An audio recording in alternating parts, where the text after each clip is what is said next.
नंढपण खां ॾिसंदो ईंदो आहियां जीअं मेला लॻंदा हुया ऐं शादियुनि ते बि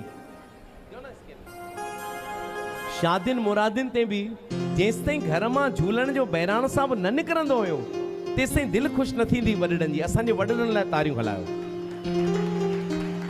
ॿी ॻाल्हि कोई बुरो न मञे, हिकु ॿी इम्पोर्टेंट मैसेज थो ॾियांव।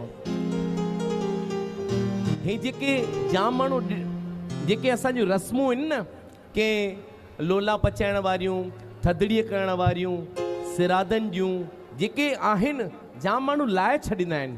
पोइ असांखे परेशानियूं थींदियूं अथव।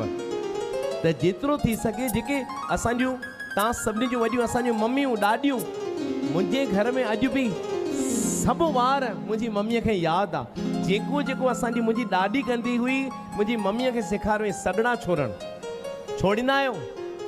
चांवरनि जा सॻड़ा छोड़णु, कुटीअ जो सॻड़ो छोड़णु टाइम सां। इहे वॾण अॼु तॾहिं असांजूं, हाणे मुंहिंजी घरवारी बि सभु कंदी आहे, अॻिते हली करे मुंहिंजियूं नुंहर बि कंदियूं। इहा रस्म हलंदी अचे। सिराद कॾहिं न लाहिजनि।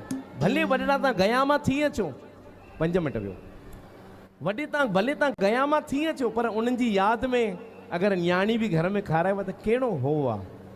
त सभिनी खे वेनती, ॻाल्हियुनि खे गंढ ॾिजो। असां भुलिजूं था, वॾड़नि जूं जेके ॻाल्हियूं आहिनि तव्हां विसारे था छॾियो, तॾहिं परेशानी क्रिएट थी थियनि। दर खुलियल हुजनि, उन्हनि वॾड़नि जो हथु असांजे मथां ईंदो रहे।